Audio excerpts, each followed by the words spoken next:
வாங்க எல்லாருக்கும் வணக்கம். இன்றைக்கி வந்து வெஜிடபிள் போண்டா எப்படி செய்கிறதுன்னு பார்க்கலாங்க. முட்டைக்கோஸை வாங்கி நல்லா பொடியாக நறுக்கி வச்சுருக்கேன். போண்டாவுக்கு தேவையான பொருட்கள் பாருங்கள். ஒரு கப்பு கடலை மாவு இங்கே எடுத்துக்குங்க. 2 டேபிள் ஸ்பூன் அளவுக்கு அரிசி மாவு அதையும் இதில் ஆட் பண்ணிக்கலாம்.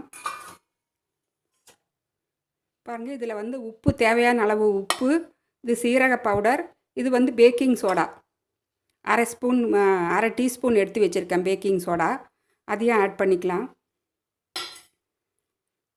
இப்போ தேவையான அளவு ஒரு சில்லி பவுடர், இது வந்து பெருங்காயத்தூள்.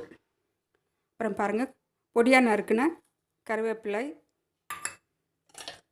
கொத்தமல்லி பொடியாக நறுக்குனது. இந்த முட்டைக்கோசையும் இதில் இந்த மாவில் போட்டுக்கலாங்க. போட்டுமா தண்ணி தெளித்து விட்டு நாங்கள் பிசைஞ்சிக்கலாம். இப்போ நான் வந்து இதில் எண்ணெய் காய வச்சுருக்கேன். பாருங்க, இப்போ எண்ணெய் நல்லா காஞ்சிடுச்சு.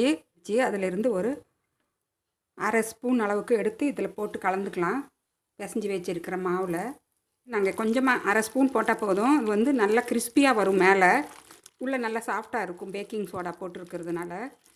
அவ்வளோதாங்க. இப்போ பாருங்கள், இந்த கன்சிஸ்டன்சி இருந்தால் போதும். இப்படி கையில் எடுத்து போடுற மாதிரி இருக்கணும். நல்லா எண்ணெய் காஞ்சி இருக்கணும். போட்ட உடனே நீங்கள் அடுப்பை சிம் பண்ணிவிடுங்க.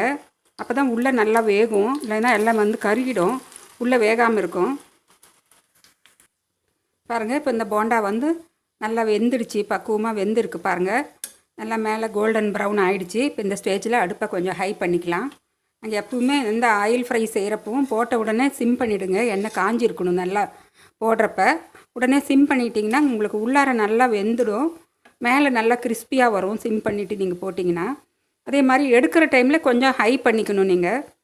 அப்போ தான் அந்த எண்ணெயெல்லாம் கம்ப்ளீட்டாக இல்லாமல் நம்ம போண்டாவை வந்து நம்ம டிஷ்யூவில் போடுறப்ப எல்லா எண்ணெயுமே வெளியே வந்துடும். கொஞ்சம் அடுப்பு இப்போ ஹையில் வச்சுருக்கேன். கொஞ்சம் மேலே நல்லா கிறிஸ்பி ஆகும். இப்போ தான்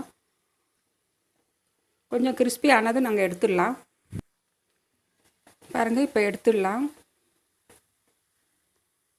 அவ்வளோதாங்க. பாருங்கள், எவ்வளோ சூப்பராக வந்திருக்கு பாருங்கள். இப்போ ரெடி ஆகிடுச்சு. இது உங்களுக்கு ஒன்று ஓப்பன் பண்ணி காமிக்கிறேன் பாருங்கள். உள்ளார நல்லா சாஃப்டாக இருக்கும், மேலே நல்லா கிறிஸ்பியாக வந்திருக்கு பாருங்கள். உங்கள் ஃப்ரெண்ட்ஸ் ஃபேமிலிக்கும் ஷேர் பண்ணுங்கள். மறக்காமல் அவங்களையும் சப்ஸ்கிரைப் பண்ணி பெல் பட்டனையும் கிளிக் பண்ண சொல்லுங்கள். அப்போ தான் அடுத்தடுத்து போடுற வீடியோவை நீங்கள் பார்க்க முடியுங்க. வணக்கங்க.